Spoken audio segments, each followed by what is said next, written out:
Hello बच्चों, कैसे हो? चलिए शुरुआत करते हैं। पिछली बार आपने जो है ना माइक्रोस्पोरेंजेनेसिस तक पढ़ा था। तो माइक्रोस्पोरोजेनेसिस पीएमसी के बाद आगे शुरू करते हैं। ठीक है, चलिए देखिए। ये कह रहा है, as anther mature and dehydrate the microspore dissociate from one each other and develop into pollen grain. अब जो माइक्रोस्पोर टेट्राइड फॉर्मेशन हमने करके देखी थी, जो यहाँ पर माइक्रोस्पोर मदर सेल से डिवाइड होके एक से चार बने थे, जिनके बारे में हम बात करेंगे। तो चलिए शुरुआत कर लेते हैं और इसके बारे में हम डिटेल से करने की कोशिश करेंगे। पहले भी इस तरह से देखिए, आप इनमें एग्जाम में जो पूछा गया है उसके बारे में थोड़ा बहुत हम बात कर लेते हैं। तो लास्ट टाइम मैंने आपको ध्यान हो तो मैंने आपको यहाँ बताने का प्रयास किया था। यहाँ टेटेड फॉर्मेशन के बाद एक जो हमारे पास पोलन ग्रेन आया था, ठीक है, उसके आगे हम डेवलपमेंट के बारे में बात कर लेते हैं। तो ये क्या कह रहा है पहले समझ लीजिए। The microspore dissociate from each other and develop into pollen grain. तो माइक्रोस्पोर जो है डिसोसिएट होकर माइक्रोस्पोर टेटेड से तो पोलन ग्रेन में डेवलप हो जाता है। Inside each microsporangium several thousand of microspore or pollen grains are formed that release within the decines of anther। अब ये यहाँ क्या कहना चाहता है, जरा क्लियर करिए, देखिए एक बार समझ लेते हैं थोड़ा सा। जब ये टेटेड फॉर्मेशन हुई थी, अगर मान लीजिए कि डाइसेक्शन हमने करके देखा था, ये हमारे पास मान लीजिए कि एक लोब है और ये उसका दूसरा लोब है।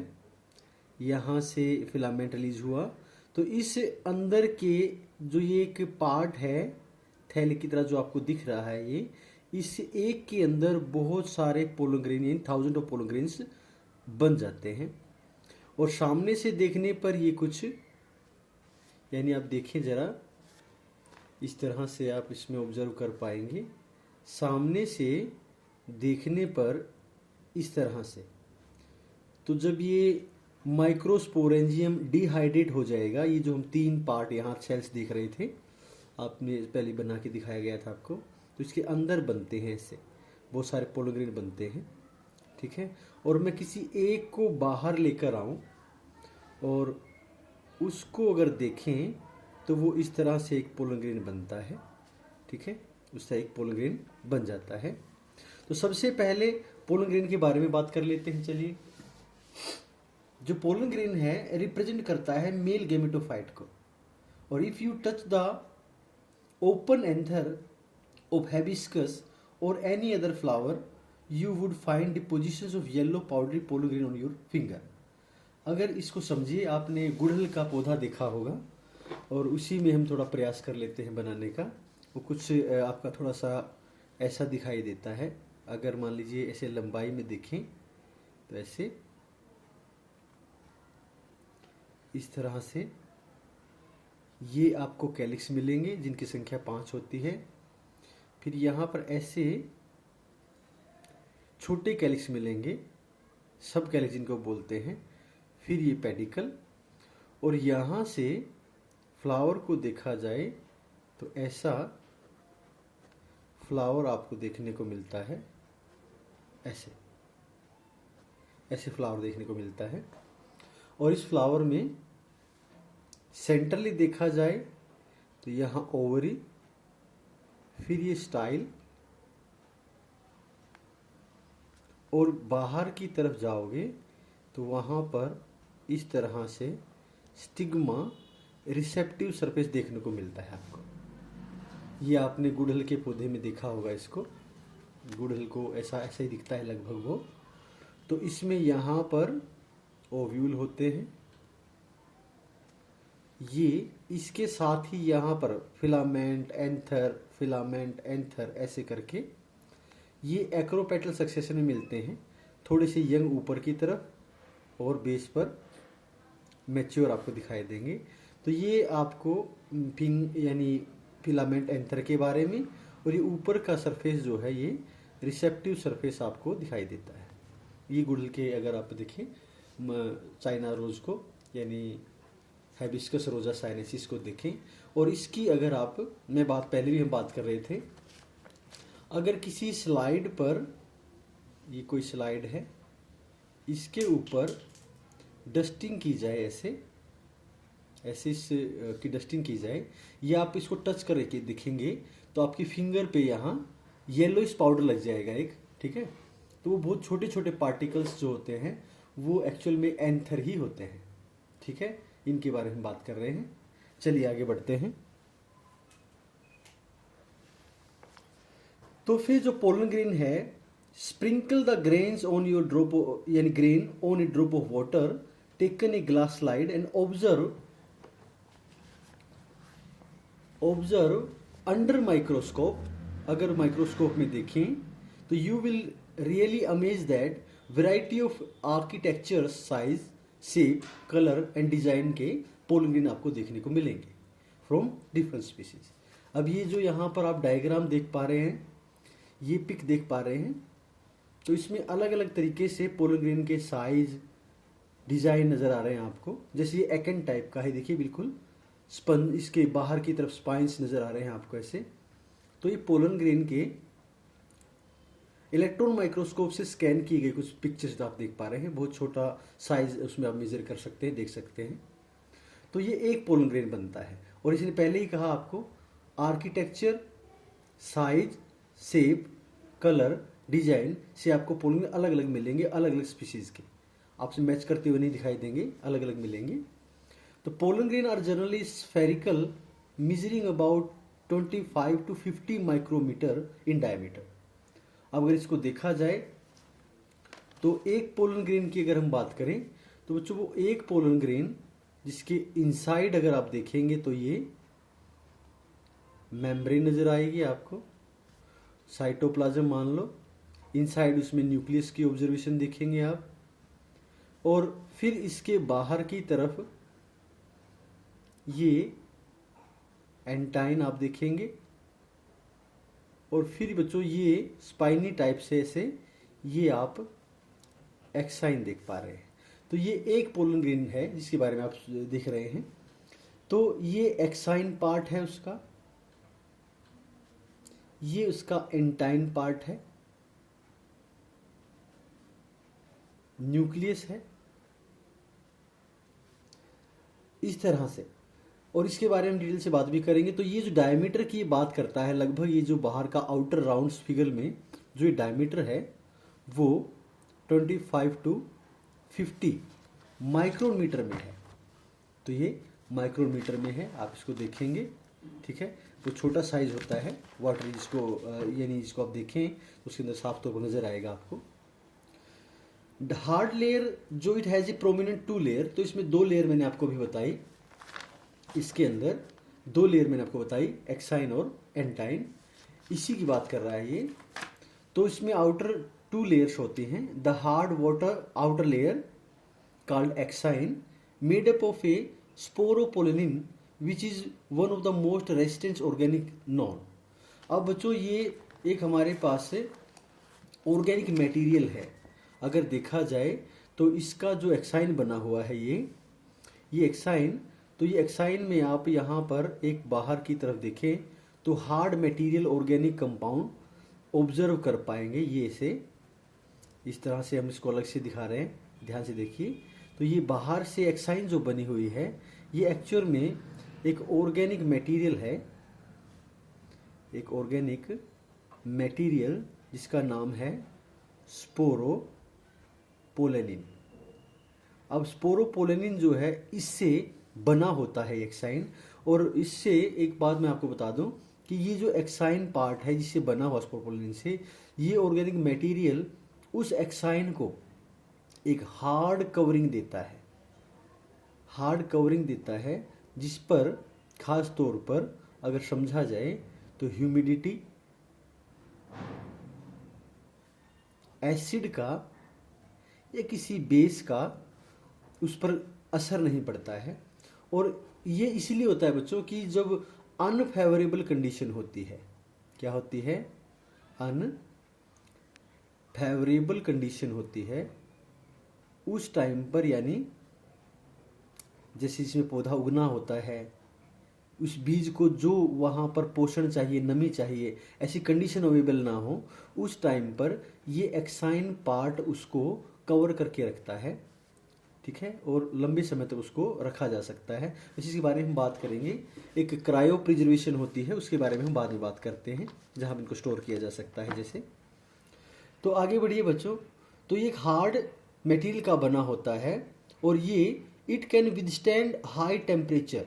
तो बच्चों हाई टेम्परेचर पर भी, स्ट्रॉन्ग एसिड भी और एल्कलीज बेस वगैरह जो होते हैं उनके प्रेजेंस में भी ये टिका रहता है।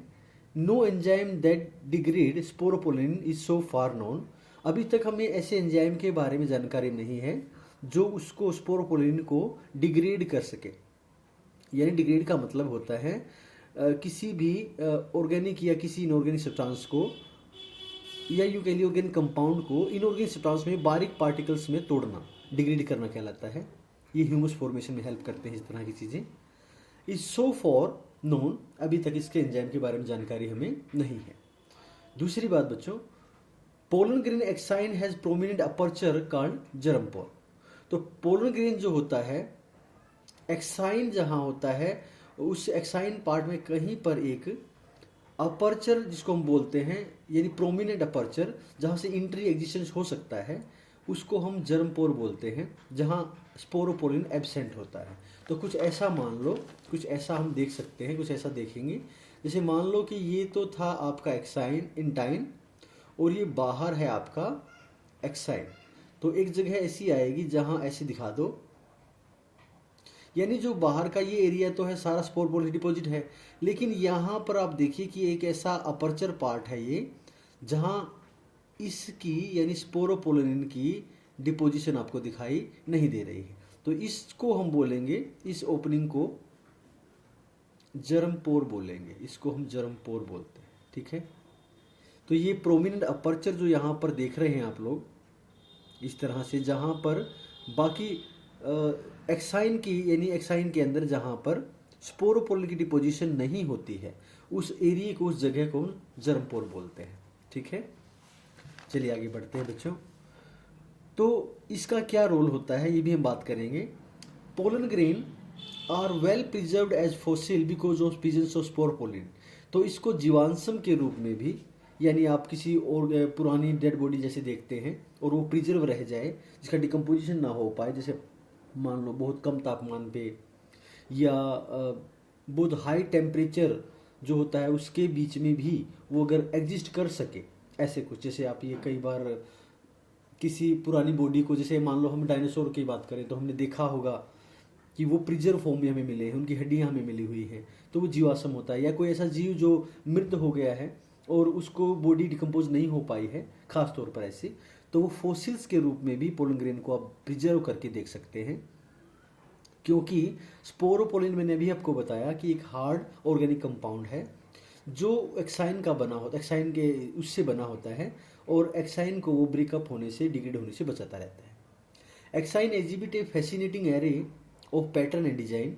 तो आप यहाँ पर भी ये भी देखेंगे कि अलग अलग डिजाइन में या अलग अलग तरह से पैटर्न में आपको वो मिलते हैं आपके एक्साइन, जो उसका बाहर की कवरिंग एक्साइन है, उसका फैसिनेटिंग एरे का यहाँ मतलब ये होता है बच्चों, जैसा पोलन ग्रेन को सुविधा होती है या जिस तरह से वो खुद को एग्जिस्ट कर पाता है, एडोप्ट कर पाता है, उसकी बात ये कर रहा है। तो अलग अलग पैटर्न डिजाइन में देखने को आपको मिलते हैं। अब ये पोलन ग्रेन जिस तरह की स्पीसीज के होंगे उस तरह के डिजाइन पैटर्न में खुद को एडोप्ट कर लेते हैं। Why do you think the exine should be hard? तो हमें अभी बात कर ही रहे थे कि एक्साइन हार्ड क्यों होना चाहिए भाई, तो मैं अभी आपको बता भी रहा था। और ये जर्म पोर का फंक्शन क्या है, देखिए एक्साइन जो पार्ट है वो हार्ड इतना क्यों होना चाहिए, तो मैंने बताया कि अनफेवरेबल कंडीशन में ये एक्साइन अपने अंदर के कंटेंट को या ये पोलन ग्रेन को बचा के रखता है उस अनफेवरेबल कंडीशन से, मान लो जैसे हाई टेम्परेचर वगैरह से, तो उसमें एक्साइन हार्ड होना इसलिए ज़रूरी है। और दूसरा कि जर्म पोर का फंक्शन क्या है, एक्चुअल में ये वो एरिया होता है बच्चों जहाँ से अंदर से पोलन ट्यूब बाहर की तरफ एग्जिस्ट करती है। जब मान लो ये आपका पोलन ग्रेन जो स्टिग्मा के ऊपर डिपॉजिट होगा तो जर्म पोर साइड से ही पोलन ट्यूब जो है वो बाहर की तरफ एग्जिट करेगी, ये इसका मेन फंक्शन है। Inner wall of the pollen grain is called intine, तो अंदर की जो वॉल है, जो बाहर की मैंने बताया एक्साइन है, अंदर की क्या है, इंटाइन कहलाती है। ये बहुत बारीक यानी पतली सी कंटिन्यूस लेयर होती है जो कि सेलुलोज और पैक्टिन की बनी होती है। ये आप जरा निशान लगा लीजिएगा, ये सेलुलोज पैक्टिन की बनी होती है। तो किस तरह की, किसके पार्ट यानी किस तरह के मटेरियल से बनी हुई है, सेलुलोज जो कि एक आपका ग्लूकोज फॉर्मेशन से यानी बीटा बॉन्डिंग के जरिए बनता है, इसके बारे में पता भी होगा थोड़ा बहुत आपको। पैक्टिन हमारे पास है, तो ये सब्सटेंस से बना होता है। और cytoplasm of pollen grain is surrounded by plasma membrane, तो साइटोप्लाज्म होता है पोलन ग्रेन के इनसाइड, तो मैंने शुरू में ही आपको यहाँ बताया था। एंटाइन है, एंटाइन जो है ये बाहर की कवरिंग मैंने दिखा दी है, उसके इनसाइड में आपको साइटोप्लाज्म और न्यूक्लियस के बारे में बात करेंगे। तो न्यूक्लियस और साइटोप्लाज्म जी इसके अंदर इनसाइड देखने को आपको मिलता है, तो हर एक सेल के अंदर ही तो मिलेगा ही। दूसरी बात, when the pollen grain is mature it contain 2 cells, जब कोई पोलन ग्रेन मैच्योर होता है, जैसे आप यहाँ ऑब्जर्व कर पा रहे हैं, ये हमारे पास बाहर की कवरिंग नजर आ रही होगी आपको। उसके बाद बच्चों ये देखिए इनसाइड एक न्यूक्लियस और वैक्यूल नजर आ रहा है, साइटोप्लाज्म नजर आ रहा है। वहां पर ये डिवीजन के बाद एक एसिमेट्रिक स्पिंडल आपको यहाँ दिखाई दे रहा है, ठीक है। उससे न्यूक्लियस डिवाइड होकर आप देख रहे हैं कि 2 सेल बन रही है। एसिमेट्रिक का मतलब ये है कि एक का साइज बड़ा है और एक का साइज छोटा है। तो अब ये ऑब्जर्व कर रहे हैं, एसिमेट्रिक स्पिंडल बोलते हैं, दिखाई दे रहा है ये सेल की डिवीजन के दौरान स्टेज आपको नजर आती है। या आपने मेटाफेज, टेलोफेज, एनाफेज के बारे में पढ़ा होगा, थोड़ा बहुत जानकारी होगी, +1 में पढ़ा भी है आपने। तो वेजिटेटिव सेल और जनरेटिव सेल, इसको हम 2 सेल स्टेज बोलते हैं, इसको हम 2 सेल स्टेज बोलते हैं। तो इसमें 2 सेल्स हैं फिलहाल, एक वेजिटेटिव है और एक जनरेटिव सेल है, इनके बारे में बात करेंगे। वेजिटेटिव सेल जो है बड़ी साइज की होती है, हैज अबंडेंट फूड रिजर्व, उसमें फूड का अमाउंट जो आगे एम्ब्रियो की नरिशमेंट वगैरह के लिए या इसके जब तक ये डिवीजन बनी रही, गैमेट फॉर्मेशन होगी इसमें, तब तक इनसाइड इसके अंदर बना रहेगा। तो फूड रिजर्व मटेरियल में वहां पर है। और लार्जली इरेगुलर शेप की होती है, तो इसका शेप जो है पर्टिकुलर राउंड फिगर में नहीं होता है। जेनेटिव सेल जो होती है वो छोटी होती है और साइटोप्लाज्म में यानी float in the cytoplasm of the vegetative cell. तो ये जो जेनेटिव सेल होती है साइटोप्लाज्म के अंदर, फ्लोट इन द साइटोप्लाज्म, तो वेजिटेटिव सेल जो है उसके इनसाइड ये यहाँ फ्लोट करती रहती, तैरती रहती है, ठीक है। दोबारा सुन लीजिए, वेजिटेटिव सेल जो है उसका साइज बड़ा होता है, बिगर होता है और हैज अबंडेंट फूड रिजर्व उसके अंदर है ज्यादा मात्रा में। लार्ज इरेगुलरली शेप्ड जो न्यूक्लियस है, इरेगुलर शेप का न्यूक्लियस का होता है। जबकि जो जेनेटिव सेल हम देख पा रहे हैं, ठीक है, उस सेल के अंदर वो छोटे आकार की होती है और वो जेनेटिव सेल साइटोप्लाज्म के अंदर फ्री फ्लोट करती रहती है, वो vegetative cell. It is spindle shape, इसका शेप स्पिंडल टाइप का होता है विद डेंस साइटोप्लाज्म। और यहाँ साइटोप्लाज्म जो इसके साइड आपको दिखाई देगा वो डेंस होगा, गाढ़ा दर्व की तरह होगा, एंड एक न्यूक्लियस, और उसमें एक न्यूक्लियस दिखाई देगा।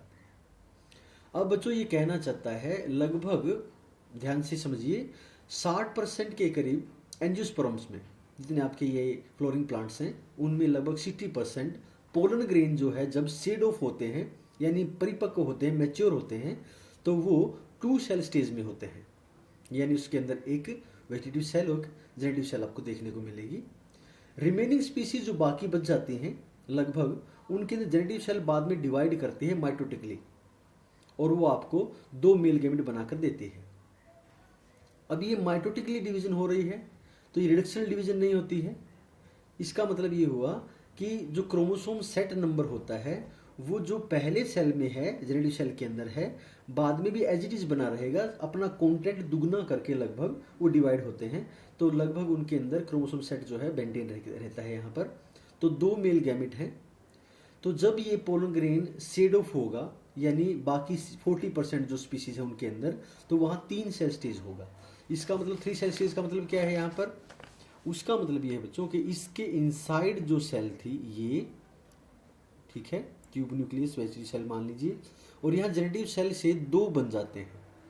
यानी ये दोनों क्या बने, ये बने मेल गैमेट, क्या बने ये? Male gamete. तो अब ये 2 और एक 3 इस तरह से कह सकते हैं। तो 3 सेल स्टेज के अंदर ये होता है और तब कहीं जाके ये किसी स्टिग्मा पर डिपोजिट जब होने को होता है, यानी सीड ऑफ होता है बच्चों, मैच्योर होता है, और जब इसको डिपॉजिट होना होता है स्टिग्मा के ऊपर, तो उस सेल स्टेज के दौरान ये 3 सेल स्टेज के दौरान यानी खुद को मैच्योर कर लेता है उस पर डिपोजिशन होने से पहले। अब जो पोलन ग्रेन जो है मैनी स्पीसीज के कोज सेवियर एलर्जी एंड ब्रोंकियल एफिक्शंस। यहाँ भी बच्चों आप समझ लीजिए, एफिक्शन का मतलब होता है डिजीज वगैरह या कोई इम्पेयरमेंट आपकी बॉडी में लेकर आए। तो पोलन ग्रेन जो होते हैं कई प्रजातियों के खास तौर पर आपको एलर्जी कर सकते हैं। क्या कर सकते हैं? आपको एलर्जी कोज कर सकते हैं। और ब्रोंकियल एफिक्शन यानी यहाँ तक कि आपकी रेस्पिरेटरी संबंधित आपकी लंग्स से जुड़ी हुई बीमारियां पैदा कर सकते हैं। अब ये भी समझने के लिए बात, एक वर्ड यहाँ अक्सर आता है बच्चों, हमारे आपने सुना भी होगा, हिस्टामाइन। यानी ये केमिकल हमारी बॉडी में एक्चुअल में हिस्टामाइन एलर्जिक रिएक्शन के लिए काम करता है। अब हिस्टामाइन जो है वो एलर्जिक रिएक्शन के लिए काम करता है और उसकी आपकी बॉडी में एलर्जी होने के बाद सिम्टम नज़र आने लगते हैं। वो सिम्टम्स जो होते हैं जैसे कि मान लो कि रनिंग नोज, ठीक है, नाक बहना शुरू हो जाता है, या फिर रेड आइज, आंखों का लाल होना, उनसे पानी बहना, या आपकी त्वचा के ऊपर भी, या डिफरेंट टाइप ऑफ सिम्टम्स आपको नजर आते हैं, लक्षण नजर आते हैं, तो वो हिस्टामाइन की वजह से होते हैं। फिर आपको इसकी कोज जो हो तो गया आपको एलर्जी, अब उसको रोकने के लिए एंटी हिस्टामाइन ड्रग्स का आप यूज करते हो, या आपने थोड़ा बहुत पढ़ा भी होगा इसके बारे में। तो एंटी हिस्टामाइन ड्रग्स उसमें यूज की जाती हैं। अब खास तौर पर यहाँ ये कहना चाहता है कि ऐसे पोलन ग्रेन जैसे हम फूल को डायरेक्ट सूंघते हैं, हम उसको काफ़ी नोज के पास लेकर उसको सूंघने की कोशिश करते हैं, कितनी अच्छी खुशबू आ रही है इस तरह से। तो क्योंकि ये पार्टिकल बहुत छोटे होते हैं और हज़ारों की संख्या में होते हैं, तो ये अपनी सांस के जरिए हम इसको इनसाइड जो खींच लेते हैं, तो नेजल चैम्बर से जाते हुए ये ब्रोंकियल रेस्पिरेटरी यानी ट्रैक तक पहुंच जाते हैं और वहाँ आपकी बॉडी में एलर्जी का काम करते हैं। कुछ लोग जो होते हैं, some people often leading to chronic respiratory, यहाँ तक कि गहराई बीमारी होने पर ये अस्थमा या ब्रोंकाइटिस जैसी बीमारियां इनको, ऐसे लोगों को हो जाती हैं सिर्फ इनकी वजह से। तो बच्चों इसको बहुत हल्के में नहीं लेना चाहिए। और वैसे भी फूल को बहुत, पहली बात तो बच्चों अगर हम एस्थेटिक वैल्यू की बात करें या हम दूसरी तरह से इसको देखें तो हमें फूल तोड़ना ही नहीं चाहिए। उसका अपना एक फंक्शन होता है। और वैसे तो नेचर में हर एक छोटे से छोटे जीव और हर छोटे छोटे से फ्लावर का ही मान लो अपना यूज होता है, एक वैल्यू होती है, हम पढ़ भी चुके हैं इसके बारे में। तो बच्चों यहाँ पर रेस्पिरेटरी डिजीज जो होती है उसको ये बढ़ावा देता है। तो उसको डायरेक्ट सूंघने की बजाय दूर से ही या वैसे स्मेल कर लिया जाए तो अच्छा